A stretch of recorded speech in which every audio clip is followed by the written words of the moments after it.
Meagan, thank you so much for joining me today on Range of Change. As you know, we talk about pivotal moments of change, and I think today we're going to talk about a series of changes that started when you went on a bit of a self-improvement journey. Yes, we are. And Sarah, this is wonderful. I'm so excited to be in your studio with Thrive Coaches, and let's dive right in. I love it. So before we do, I always ask everyone the same question to just sort of get a sense of where you're at on change. And that is, that your next birthday, you open the door and you have a surprise party. Are you thrilled? Are you angry? Are you anxious? What's your reaction to a positive surprise? I would be really thrilled to have all of my people be there to surprise me on my birthday. And I would be grateful after probably an hour, because the first hour, the type A controller in me would be freaking out that I didn't pick those flowers and the balloons aren't set up properly, and I would be wanting to control everything. But then I would let it go, which I'm learning to do, and I'd have gratitude for all of my people being there. That's a fantastic answer. Yes. Very honest. Very well. You're going to get a lot of honesty today. I love it. And I love how you said that you're working on it, that you are very interested in self-improvement. And I understand that this journey started for you a few years ago. Absolutely. Well, I think that this journey started probably a year after I was born. The moment I had any type of conscious awareness, I always sought to transform and improve myself. And I was always thinking about different ways to grow and evolve and become better. And I can remember, growing up, I would read the fashion magazines and look at the models and look at the pictures of people and think, how could I, adopt that style, or how could I adopt that attribute? So it was very looks centered in my early years. But then as I got older, I became really focused on improving, my intellect and my health and wellness journey, and just like the whole self-improvement gamut became really important to me. Wow, that is so interesting that it started even when you were very young. Yeah. Like, I remember looking at, all the like teeny bopper magazines, but I was looking at the boys. I wasn't even looking at the clothes. Oh, I did that too. Oh, yeah. I think I would always, I think it's the dopamine piece. It's the anticipation of the thing versus the thing itself. And I always have been such a dopamine junkie. So I've loved to imagine and dream up the next scenario and envision future self, or the person I was going to marry, or the career I was going to have. So I've always thrived on the next thing, or the idealization of what could be, which has helped and hurt me throughout the years. Yeah. So you were at a point where you had a pretty settled life. Mm-hmm. You're married, you have your career, you're set up in Pittsburgh, a city that you love. Mm-hmm. And then you started going through a series of changes, self-initiated, that led you into a very different life as I came to meet you a few years later. Yes, absolutely. So, okay, we're diving right in. We're diving right in. So let's go there. So as I said, I've always been really focused on self-improvement in that journey. And I was fortunate enough, I dated a lot of crappy guys, but I was fortunate enough that when I got married, I married a good guy, a nice, good man. And the gift that he gave me was the peace in a relationship. And this could be a whole other podcast, but for the first time in my life, I had the peace in a relationship and a partner that was supportive, and it gave me the space to focus on me, which I hadn't done in so long. And so with that space and with the security of that relationship, I did go on to this kind of self-help mission. And there were certain triggering events. So COVID hit, and my role was eliminated. And I had always really prided myself on my work and on my career. So I found myself during COVID without a job. And I had all of this extra space to either be scared or live in fear or do something with it. And I just felt this energy in me, this excitement and this enthusiasm that this was the best gift I could have ever been given. And I would be, lying to say that I didn't have fear before that. I kind of felt, once COVID hit, I felt that my career was shifting. I felt that my role would be eliminated soon after. I was in fear because of COVID. I'm a self-proclaimed hypochondriac, so I'm always in fear about something. And so I was really afraid with COVID of different things that could happen because of the pandemic.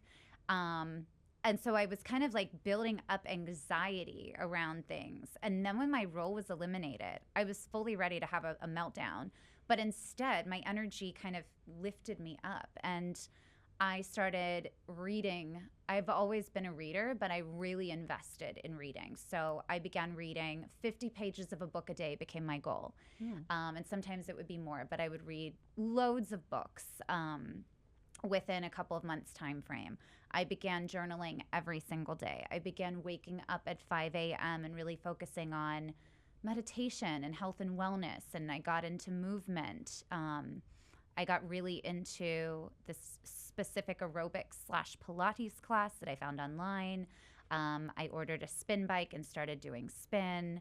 And so I had been doing all of these things in little spurts or in little bits and pieces along the way. But when my job was eliminated and with COVID and being kind of isolated to a house, it gave me the opportunity to really go big with all of these things and prioritize these things. And I actually found great delight and joy in not having to be on for social occasions. Like I loved that I didn't have to go to happy hour after work or get ready and go into the office. So I found it all to be a really worthwhile experience. And in doing this work, I then started going deeper and through journaling and through thinking about finding a new job because, you know, we were a dual income household, but I wasn't without, you know, we weren't in a place where I could just follow my husband to bring in the income. So I needed to find a job and I needed to find something. But I had the space to kind of figure out what that looked like. And through all of the work that I was doing, I veered away from corporate and into this idea that I really liked autonomy. I really liked creativity. I really liked spending time with myself and learning and growing and kind of using research to inform decisions rather than just following corporate process or best practice. And so I decided that I wanted to be an entrepreneur. And it was something that I think was always in me, but this time gave me the opportunity to like really bring life to it. And so I hunkered down and I built a company. I trademarked a methodology. I interviewed and met with CEOs. I launched a podcast. I wrote a book, which will be coming out hopefully this year. And I really just delved into all of this work around just self-help and personal growth and development and improvement. And I feel like you had a question, so I'll stop. Well, I did. I was just, thinking myself, like, I know not everyone was really scared during COVID, but I also was. I think there were a lot of us who just found ourselves completely not prepared to be afraid for our physical health, for our mental health, for what's going on with the kids, what's going on with the job. And I just love that, you felt that, you experienced it, but you also took that time to start doing work, to do the reflection, do the journaling, do the meditating, like bring yourself back to center. And then out of that came a brand new business, a book, a methodology. Like you really got fruits from that labor that you put in by going through your process. Absolutely. And it wasn't easy either. I think because going back to being a hypochondriac, I think I had prepared myself my whole life for COVID, something like COVID. So this was no big, this was just a regular Tuesday for me, thinking I had some weird disease that I didn't really have. This was something that I think I was well prepared for. And then having the time away from all of the external stimuli, being on for people, all of the things that I think we go through and don't really talk about, like, pretending to be someone I'm not to please other people, turning myself on to be this tough, powerful woman in a room full of men in a corporate environment. I was able to do those things. I learned to do them well, but it wasn't really my authentic me. And being able to just kind of have that space allowed me great peace and allowed me to reconnect with the things that I love the most. And also I realized during that time, I'm more of an introvert than I thought I was. I always thought I was such an extrovert, but I loved that time with me and my dog and my husband, and my mom was living with us at the time. So it was it was really nice, and we celebrated that time and really enjoyed it. But the interesting thing that happened to me, and I know that you want to talk about pivotal change, and my change wasn't an overnight thing. It happened over time, but then the change itself was massive.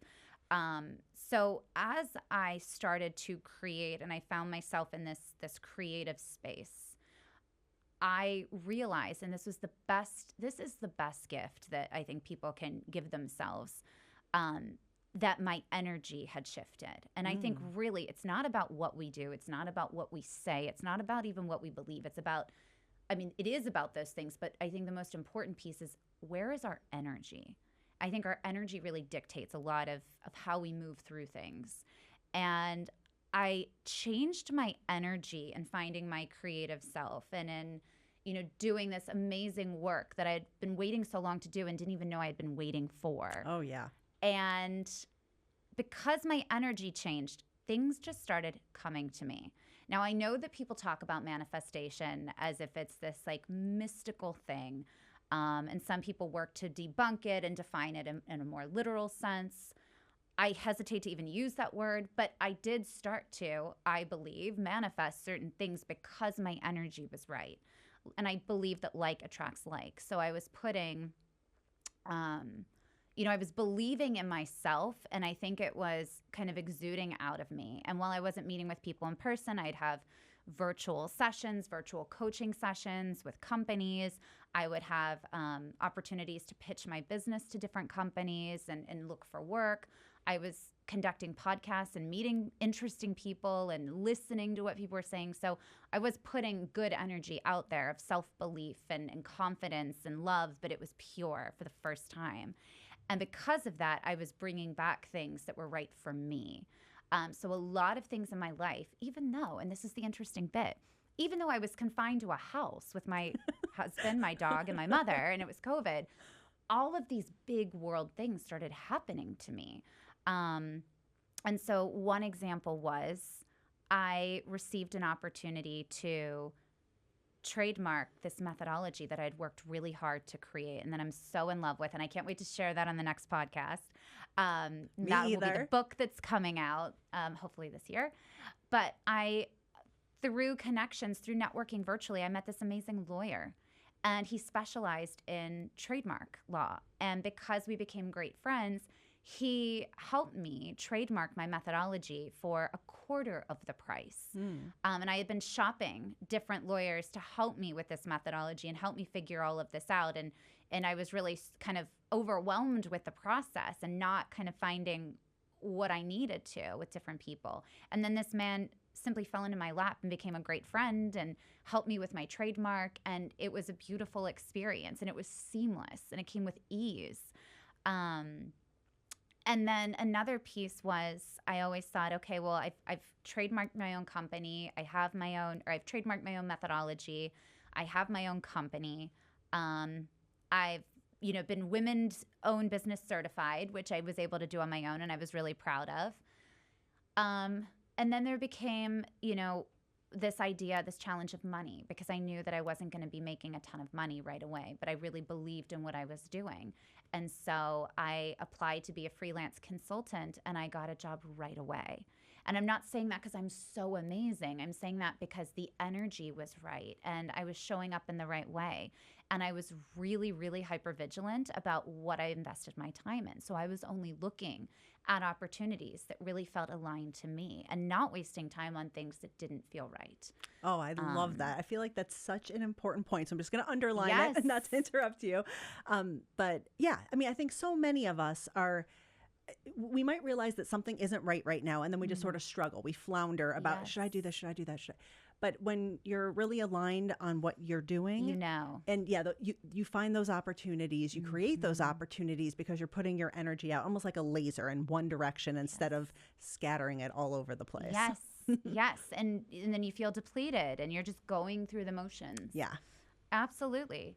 So things were really working. Things were really falling into place. And then some other things started to happen. So as I was journaling, I was working on, I told you in the beginning, I'm a dopamine junkie. That doesn't change for me. So I'm thinking about, okay, what's next? Where do I want to go? Where do I see myself? And while also working on the business, I started working on me and started to envision, my life. What did I want to be, or where did I want to be living? And I remember one day, it was so silly, but it was so much fun, sitting down with all of these poster boards and magazines and creating this vision board and thinking about, what I wanted in my life. And a lot of it was centered around, I want to travel the world.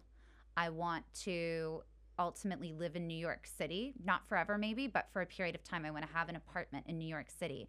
And I remember writing down very specifically, it can be small, it doesn't need to be big, but I want it to be beautifully decorated. I love aesthetics. And so I got really specific about my New York life, the restaurants I would eat at, the museums I would go to, the people I would interact with. I got specific about how I wanted to show up for my family and friends. I got specific about how I wanted to build out my company and also how I wanted to travel.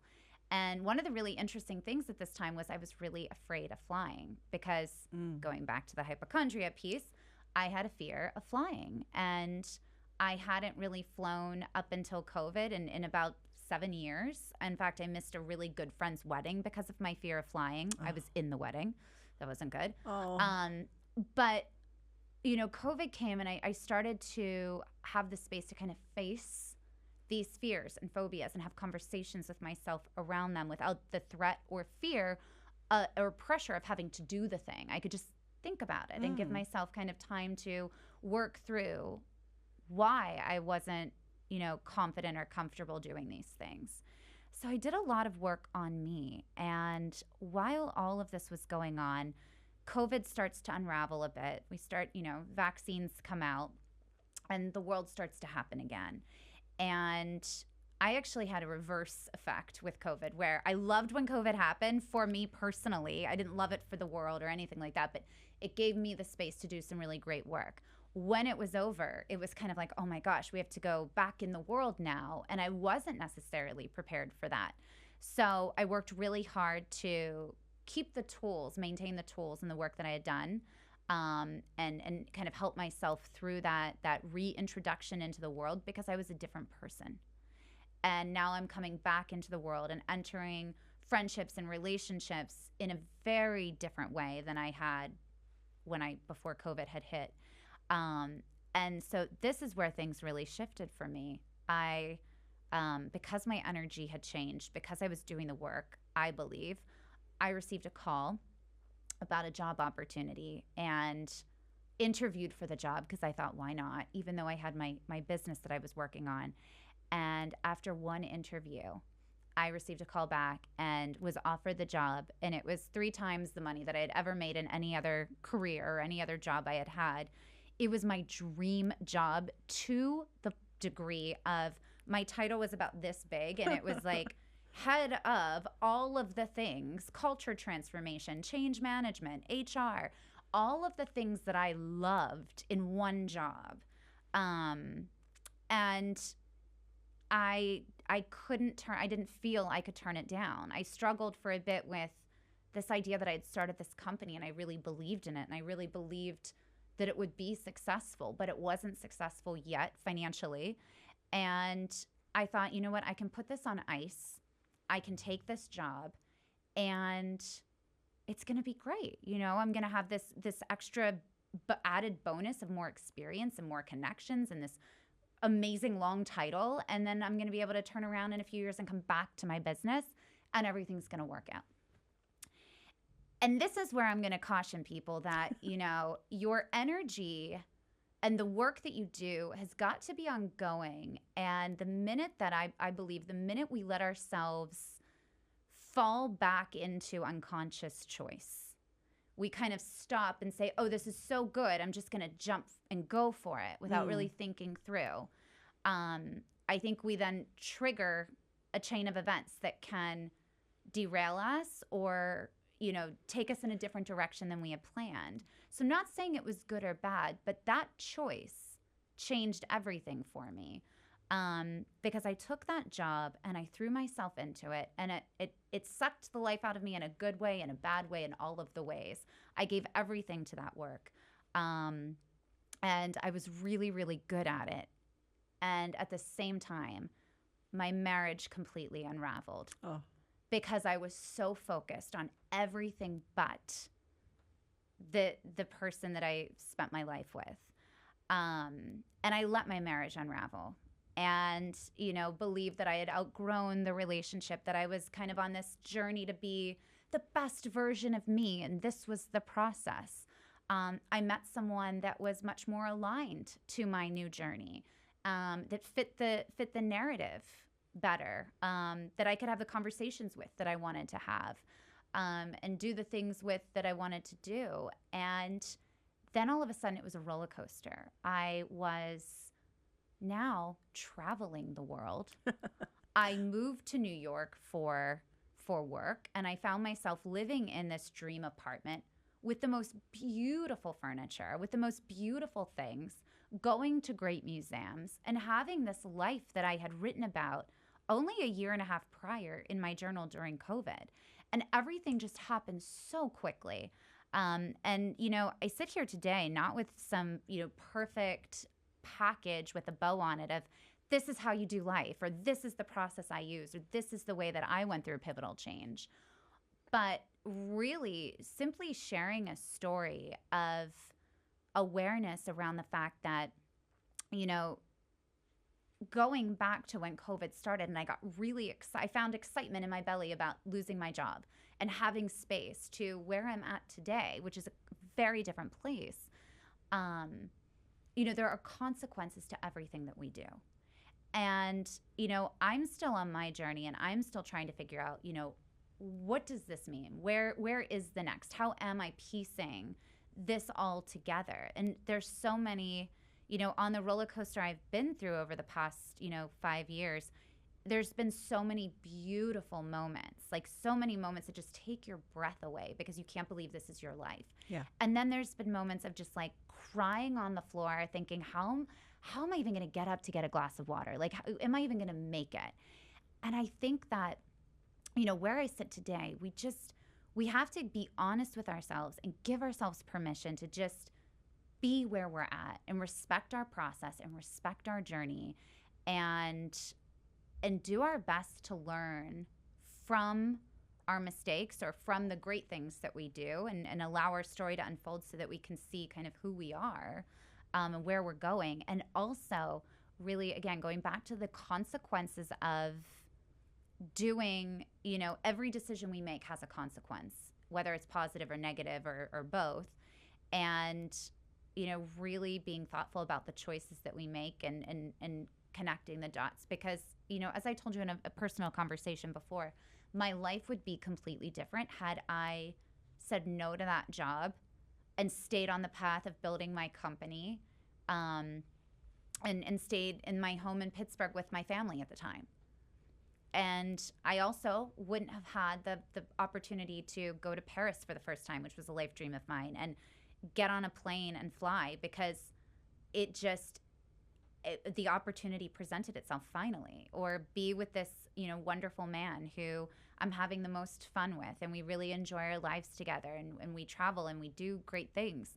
But I also, there's kind of a loneliness to what I've lost, and a connection to that. So yeah, I think it's all a journey. And one other thing I'll say, and then I promise you I'm being so I'll calm down. But one other thing I'll say is, someone had said to me through all of this, not referring to my situation, but just in general conversation, that the thing with grief or negative feelings or anything like that is they never really go away. Like, grief never really goes away. Mm-hmm. Or a negative, the way we talked, our negative self-talk never really goes away. But our life becomes bigger and it gets smaller. And I think that that's where I'm at now, where, change is happening all the time, all around all of us. And when I look at the changes that have happened in my life, some of them I've caused, some of them have just happened, some of them have happened as a consequence of something I've done. I look at how big my life has become and all of the wonderful things and challenging things I'm playing with and moving through. And it definitely makes it easier to kind of look at things differently when you grow your life rather than sit stuck in a specific place. Yeah. And I really love that you mentioned the journey because, COVID was clearly a very impactful time for you. And you basically envisioned a life and are now living it. But it's not like everything's perfect. It's not like that's the end of the story because the journey continues and there's still things you're figuring out and you're bringing your tools forward with you, which is incredible and allows you to continue doing the work. But it's an incredible story, and it's also just such a strong reminder of what life looks like when you're really aligned with your energy and you are working in the direction of your dreams and how you can actually make your dreams a reality. Mm-hmm. But it doesn't mean that, the work is done. Absolutely. I think you've summed that up nicely. So I am curious, you said that you changed a lot during COVID. You did a lot of work. You did a lot of personal growth. You did vision boards and all of the work. As you sit here today, looking back on that time, what is sort of like the most impactful tool that you developed or process or just the part of that you continue to carry with you now that we're back out in the world? That's a great question. I'm sure there are several things that I would want to share if I went back and really thought about it. But the first thing that comes to my mind when you ask this question is this idea of incorporating moments of resistance in your life on purpose to overcome them, to prepare yourself for the harder moments that take you by surprise. Meaning that one of the things that I incorporated into my methodology and that I've incorporated into my personal routine during that time and continue are challenging little things that I have to overcome throughout the day to make myself stronger. And they're really healthy, positive challenges. So I try to commit to working out for 2 hours a day. And I try to make it fun. But there are many days, most days, where I don't want to, and I force myself to do it. I overcome the desire to say, you've done this 6 days. Do you really need to do it 7? And I don't have to do it 7, but I do it because I like to push myself through that self-talk that makes it so easy to become like this domino effect to other things. Oh, might as well just go on social media. Might as well just watch TV. Give yourself a break. And so I carve out moments of resistance to overcome, and I set small challenges for myself to prepare myself for when really hard things do happen. And hard things have happened in the past, hard things happen all the time.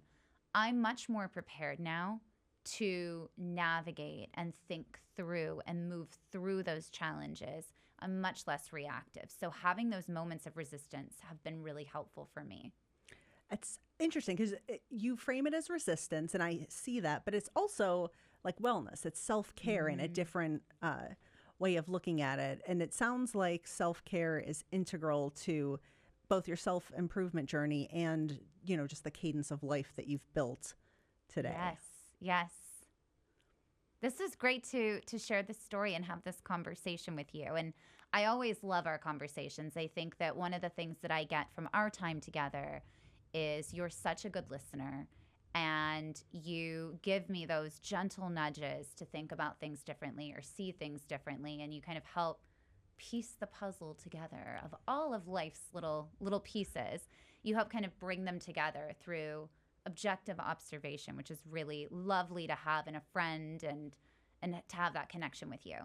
Oh, thank you. That's very kind. And one thing that I appreciate that we do for each other that any two people can do is I think we're really good accountability partners. I think we help each other to ideate. So I know that I have done a lot of work coming out of conversations I've had with you, and we hold one another accountable. We meet regularly. We check up on each other. It sounds a little draconian, but it is fully supportive. Yes. And I think that I know it has helped me to achieve things that I've been looking to achieve. I've seen you move along the stages as well. So it's something that I think is just a lovely thing to do with somebody who matches your interests and ambition level. And, you know, you don't want to force someone into this journey, but if you find someone who's willing, absolutely. it's such a gift. It's so wonderful. Thank you for having me on here. Yes. Thank you for joining me today, Meagan. You're welcome.